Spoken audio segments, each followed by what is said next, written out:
Okay, this is not my most attractive day. Hello. Okay, let me just get all this ready. I can hear my daughter upstairs having just a conniption.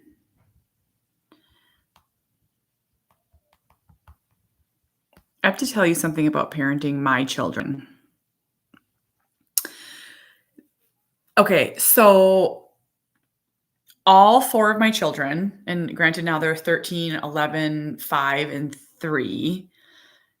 My children have never been able to do late afternoon naps.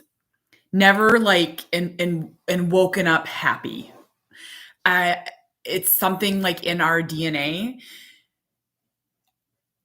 I mean, Cooper, Sawyer, Harbor, and Winnie. Like if a nap would have happened after a certain time, they just would wake up like fighting mad. Oh my goodness.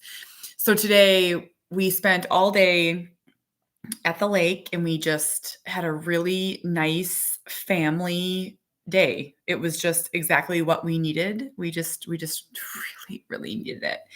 And we set up a water table. I built it myself. I had to drill in screws. And the kids, two of the boys just fished all day, and Winnie played in the water table. We were outside the whole day. Like there was just like Cooper sat outside. He went tubing. It was just exactly what we needed. We needed to happen for our family. It's just been a busy, chaotic summer. And we left about, I would say we left at 5:30 because we got home at like 7. And the two little ones slept the whole way home. And now Winnie has been crying basically ever since she woke up. There's nothing wrong. It's just late afternoon, like naps. They just cannot like adjust. And the hardest part too is so she napped from like 5:30 to 7. And so like now that pushes bedtime out.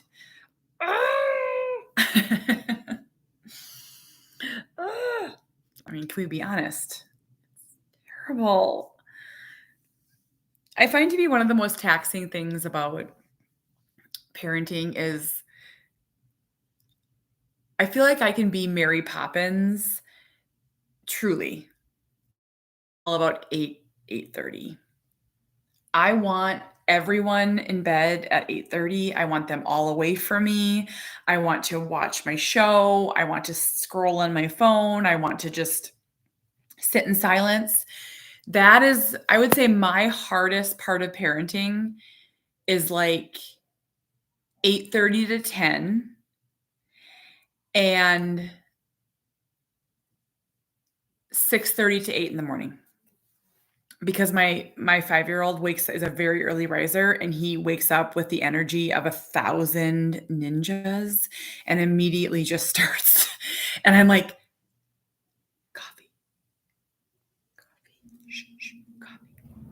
Yeah. So otherwise, the rest of the days are great. Just great. Loving everything in between. Oh, woofda.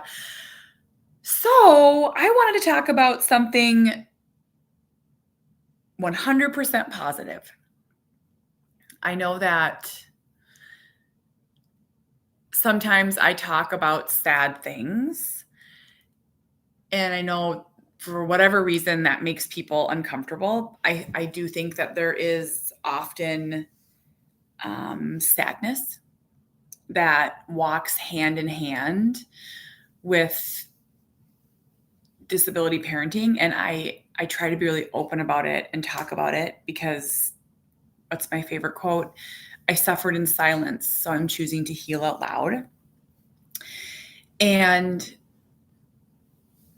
I don't want to always be sad. I'll tell you, I had a really hard autism night Thursday night. So today's last night.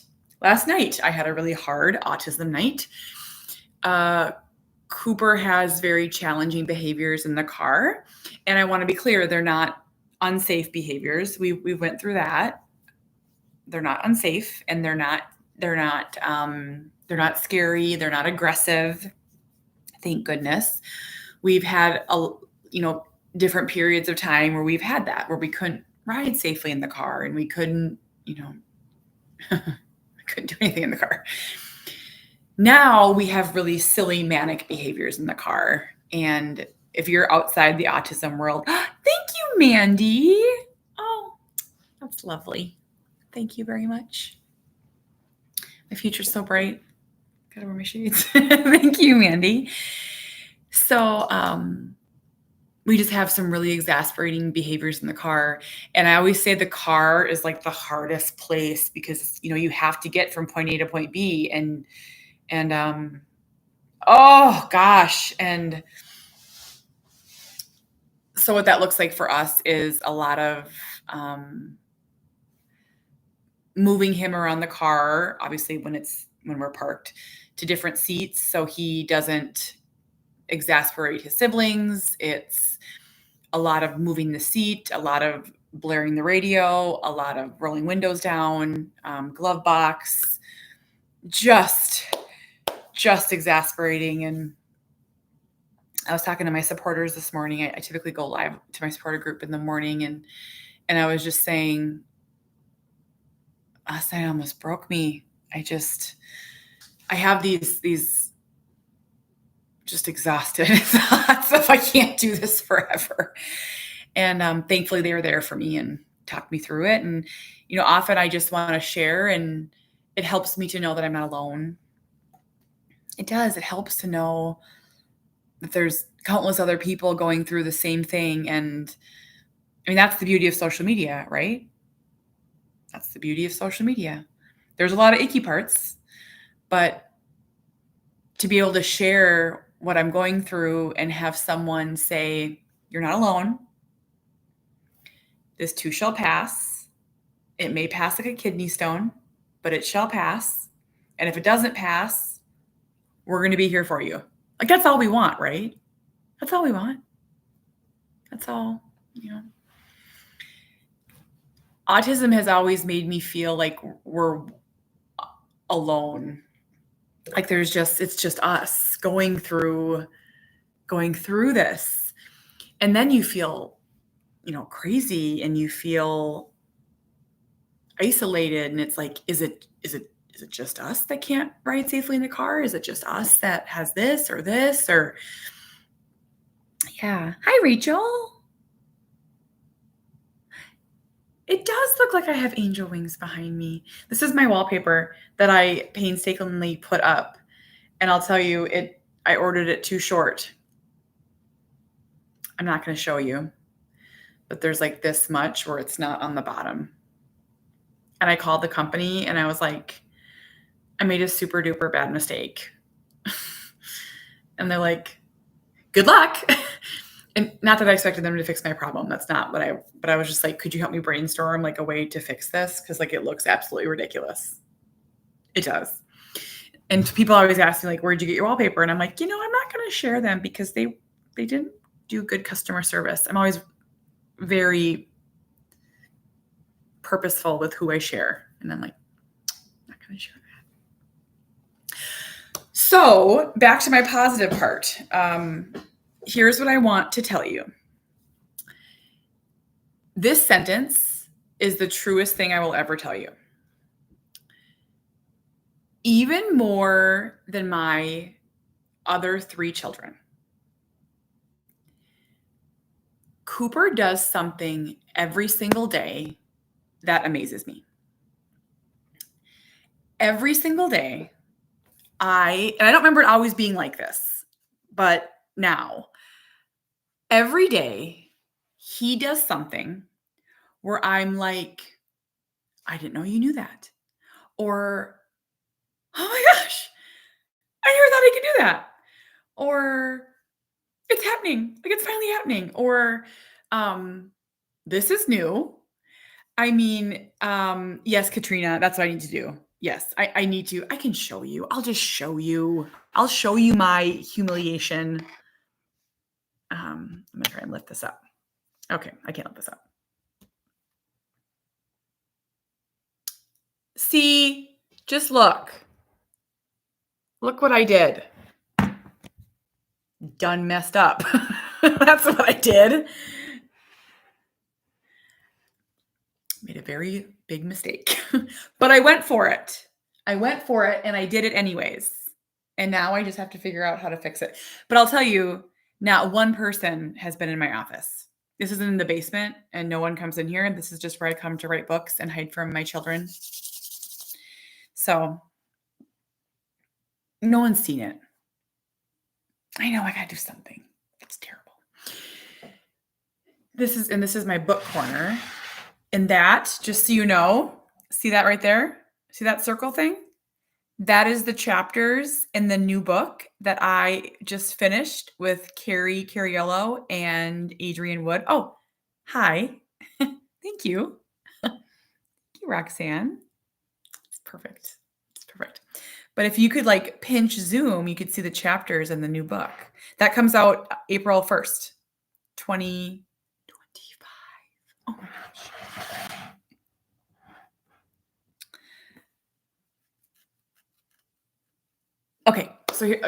So back to my point to my video.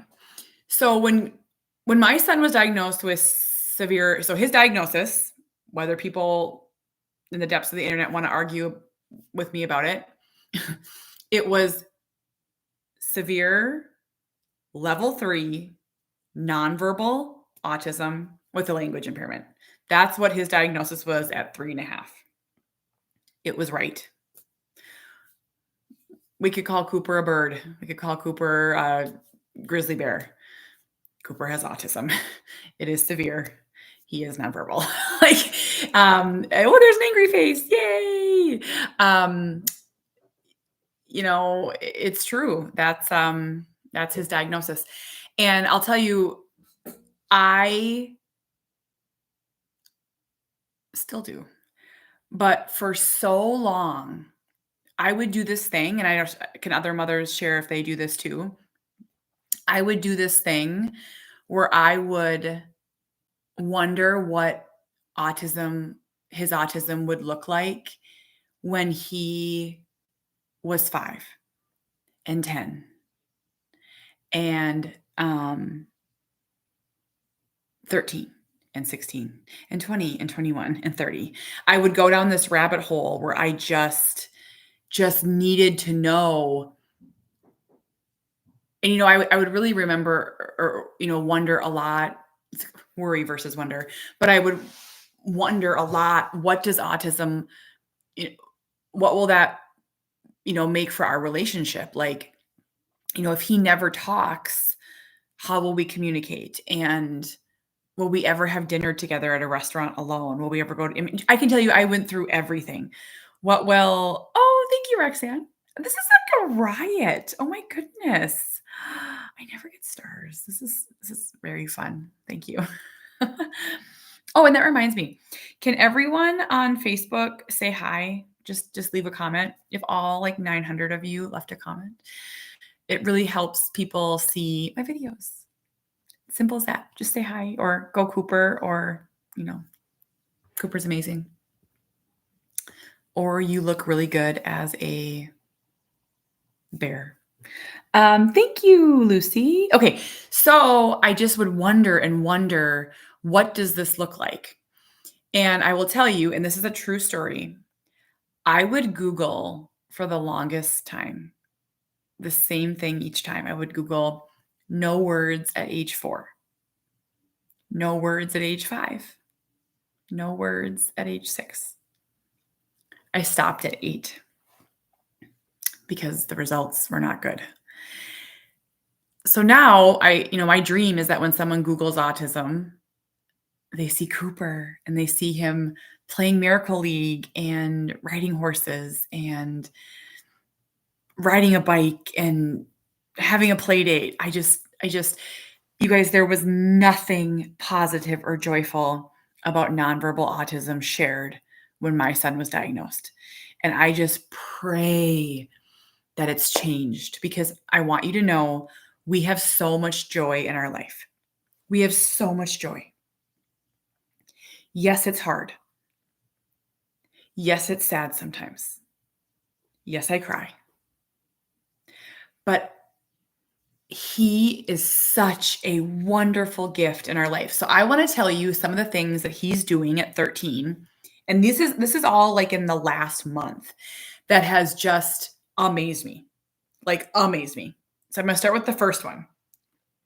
This just happened today. This happened in the last hour. So we're driving home and I had Sawyer and Harbor, Sawyer and Cooper. And so Michelle's talking about herself, just so no one gets mad at Michelle. Michelle, you have every right to say that, friend. Thank you for sharing that. I know it's very hard. And I worry sometimes that Cooper feels that way as well. So keep sharing. Please keep sharing so I can learn from you. Thank you. So we're driving home and he was sitting in the front seat with me. He's 13, sitting in the front seat. And he points to the radio, which he's never done. And he goes, E. And I was listening to Pandora. My favorite mix on Pandora is George Strait. I know, I'm a country girl. And so I'm listening to my music. I'm driving along. And he points again. He goes, E. And I go, do you want to listen to the radio? And he's like, yeah. And I go, what do you want to listen to? You guys, he's 13. He has never acknowledged the radio. Not once. So he turns his iPad to me, and it's the movie Cars. His favorite movie. Cars has been his favorite movie his whole life. And I go, do you want to listen to the Cars soundtrack? And he's like, yeah! So I was like, okay. So I have Apple Music. So I was like, play Cars soundtrack. And the first song is the Sheryl Crow. Oh gosh, it's like burned in my head. I can't think of the name right now. You guys, he was like rocking out. Like he's like dancing. He was high-fiving Sawyer, who was in the second row. He made Sawyer dance. And I was like dying, laughing so hard. He has never acknowledged the radio. Now, his favorite song, and I know this from the Cars soundtrack, is the Brad Paisley song, the one in the credits. And I've heard from thank you, Sarah. I've heard from a lot of other moms that their kids like credits. Cooper loves, and I don't know if he loves I don't know if he's that kid that if he loves the credits, but he loves this song. Oh, I wish I could sing. I just listened to it for an hour and a half. So when that one came on, he like grabbed my hand and like touched his face. He was like so excited. It was just the cutest thing. And I was like, I didn't know you liked the radio. So then I'm like, dude, do you want me to put that on your phone? Like you can have Apple Music as long as you don't bankrupt me like you do with Amazon, but you can have Apple Music. Do you want to listen to the Cars soundtrack? He like melted. Like, I don't think he even knew it was possible because he has always listened to music through YouTube. And I was like, oh, it was so fun. It was so fun. Mind you, he was not wearing a shirt because he had dribbled some water on it. It's one of our challenges. If anything on his clothes gets wet, anything, it comes off. Yes. So he was not wearing a shirt, but I'm just telling you. So I have to always have clothes and ready to go. Usually I can keep the clothes on until we get to the car, but we have been known to drive home in underpants. So it was so funny. He was just rocking out and I was like, I know. I'm like, he's 13 years old and he understands the radio. That was really exciting. Okay. Second thing. Yes. Second thing.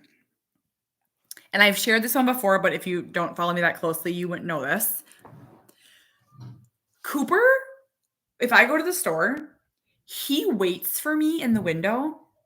He carries the groceries in and he puts them all away. You guys, I never thought that was something that would be possible. I didn't think that he would have the I just didn't think it was I didn't know. I mean, and honestly, not many 13-year-olds wanna help their parents carry the groceries in. He knows, he waits. So and the reason I'm bringing this one up for lots of reasons, but, we just got home from the lake, and I had, like, a 31 bag, the big rectangle one, it's, like, my favorite bag, and I, had it full of chips, and it was chips, like, bags of chips, granola bars, like, leftover food, and I carried it in, and I set it on the counter, and I, like, walked away, I was doing something else, and I came back, and I was like, "Cooper, did you put all the stuff away?" And he's like, "Yeah." He always does this for yeah. I think that's 'cause that was his sign for yeah before he could verbalize it. He's like, "Yeah." I was like, "Thank you. Oh my goodness. Like, thank you, dude." So so sweet. I'll tell you on the humorous side, he doesn't understand the difference between cold, what needs not well, he's starting to, but like what needs to be cold or what needs to be like in the he's starting to because like he knows chips and stuff and cereal where that goes. But like he'll put like a whole watermelon like in in like a cupboard or he'll like I'll find like mac and cheese cups in the fridge. Like he doesn't quite know. And the funny part is the funnier part is that like he's starting to pick up even when we don't know he's picking up. And so every day, this past week, we couldn't find our coffee. So we keep our coffee pots under this the spice cabinet. So it's glasses and spices. And like the coffee's right there.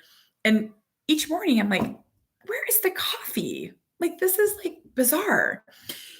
Well, we make it in the morning and then we'll leave it out until one of us puts it away.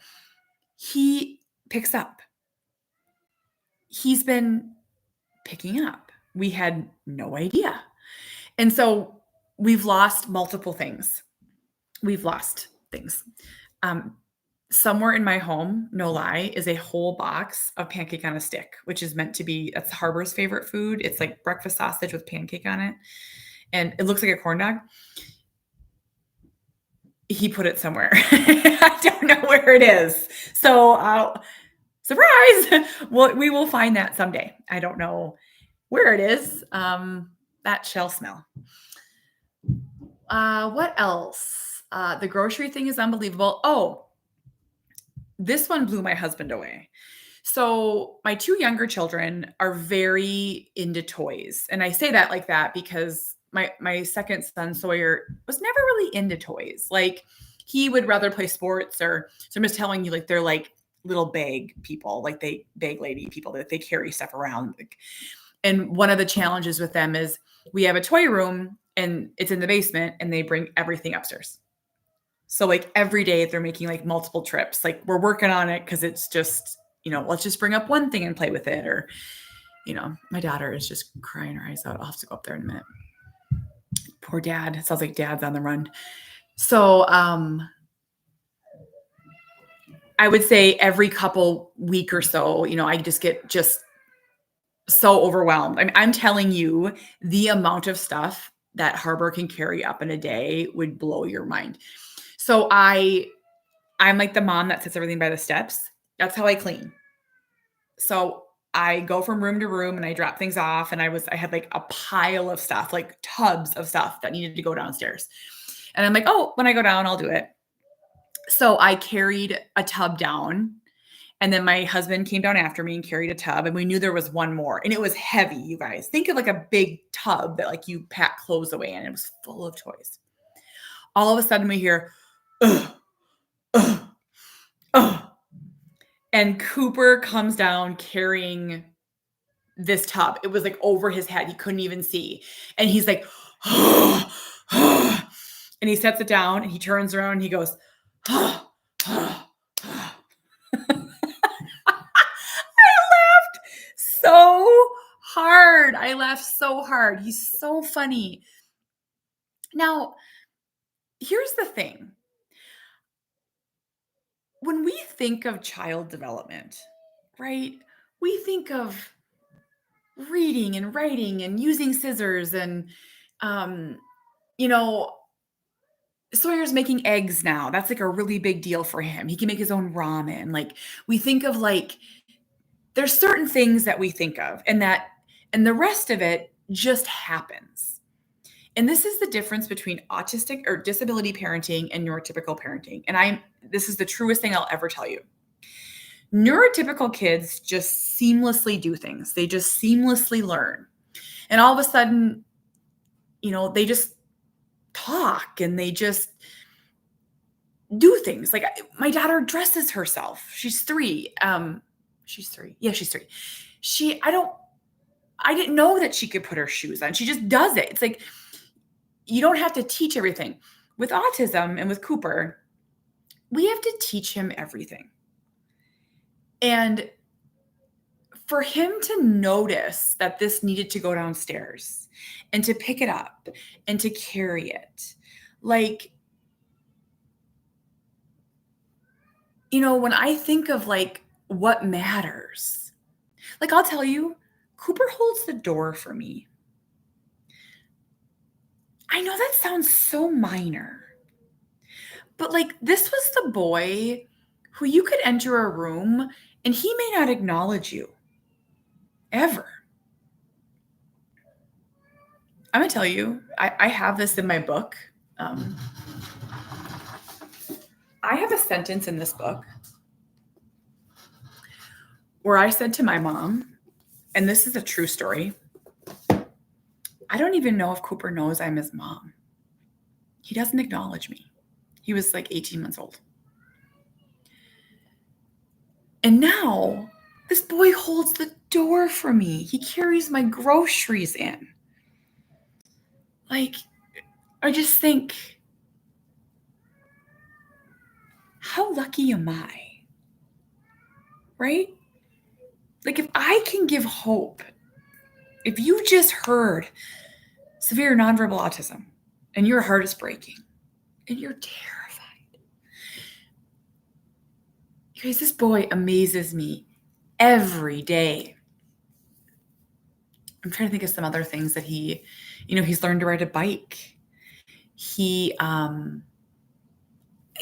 spelling and his typing has exceeded my wildest dreams. He'll type these long sentences and he'll bring it to me and it'll say, and there'll be typos. That's okay. But it'll say like the one that he's really into right now. And I don't know where this came from. And so he wants to sleep in Grandma and Grandpa's camper. So Jamie's parents have a camper. He wants to sleep in their camper for 2 sleeps. He wants to watch movies and he wants to eat cookies. I don't know where that came from. I don't know. I don't know. So he will type this whole sentence and it'll say Grandma, Grandpa, camping, camper, movies, cookies. Did I say Cooper? And he always makes sure to say, he goes, ka-oop, however he says it. He says each letter. But like, I didn't know, to be truly honest, like I let go a long time ago. And there's always hope. So it's not like I've given up. It just wasn't a priority, like reading and writing. Like it wasn't a priority for so long because like we had to work on safety and self-care and communication and being present and being gentle. And, when you have a child who is struggling with aggression and self-injuring, I'm going to go ahead and tell you, reading is the least of your dang worries. And so for so long with Cooper and so many parents of kids with autism, you just live in crisis. And, we live in crisis for so long. And now it just amazes me. Just amazes me. I'm going to have to go check on my sweet girl. Her and dad are button heads. Oh, it's 9. I should put her to bed anyways. But I just, I didn't know what nonverbal autism or non-speaking autism, whatever you choose to say, looked like at age 13. I know I was told a lot of really scary things. Still today, like He's, you know how there's like negative one-uppers? Like on this page, like I'll say something positive and like someone will say, just wait until puberty. And I'm like, oh no, I'm just going to be happy about like my son carrying in the groceries. Wait for puberty. Okay. Like, I'm just really happy, you know, that he's doing so great. I'll tell you, he sleeps really well. We haven't had an accident in a week. Oh my gosh, I said I'm scared that I have to just like knock on everything. We haven't had an accident in a week, which has been really great. Yeah. I don't know. I don't know. I think if you follow my page, I just want you to know I was scared of every step. Like I am scared of every step. I'm scared all the time. But the thing that amazes me about our family is that each step we're doing it. Like I'm terrified of, I'm terrified. And like here we are, we're doing it. Like we're living it. We're living 13. We're living 13. And we're still happy. And tubing. Cooper is a tuber on the back of the boat. Oh my goodness. I never thought that boy, and he loves it. And you know what else is funny is that we were laughing today. Go watch my stories if you don't know what that is. So on my Facebook page, like click on my profile. It'll show you my stories. Cooper was tubing today on the back of the boat with Sawyer, his brother. And Cooper has this innocence about him. Like he is just very innocent and very, and to say a heavy sentence, Cooper wouldn't understand if someone was mean to him. I'm being serious. Like he is just so tender. He's so tender, you guys. Like if someone hit Cooper, a sibling or whatever, or whatever, he is so heartbroken.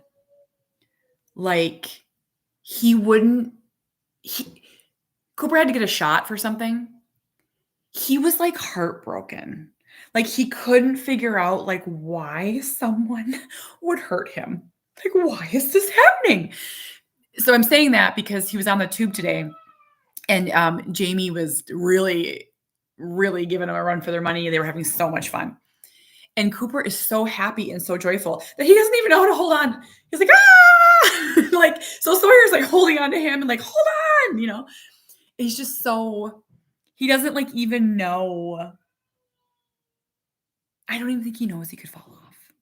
Like, he's just so funny. He's just funny. Okay, guys, I'm going to go take care of my little one. For anyone that follows me on Facebook, and if you're looking for a community, please come join my supporter group. I pinned a link to it. It really came from this. My supporter group came from this. It came from the isolation that I felt, and I just wanted a place to share. So I do talk a lot more about those hard parts. So come try it for a month. I would love to have you. I'm sure I'll be live tomorrow. I do have 2 baseball games tomorrow. So I've got a baseball game at 9 a.m. for Sawyer, and then a baseball game at 3:45. And we have a sitter for the 3:45. Cooper's old ABA therapist just coming to watch Cooper. So we're able to go as me and Jamie can both watch Sawyer play his second game. I'm excited. It's called fall ball. There's like nothing better than fall ball. It's so fun. I'm doing a really long goodbye because I don't want to go upstairs. I don't want to. I don't want to go. Putting kids to bed is so much work. So much work. Like, why are they so thirsty? They want to. Oh, Winnie is the hardest child to put to bed. Harbor goes to bed like immediately. Harbor's asleep the second his head hits the pillow. And Winnie, I bet we start putting Winnie to bed about 8:30, and I bet sometimes she's not in bed till 10. It's like, Mary Poppins is gone, sweet girl. Okay, I'm gonna go out to help my husband. Goodbye, everyone. Thank you for being here. Goodbye, goodbye. Bye, guys.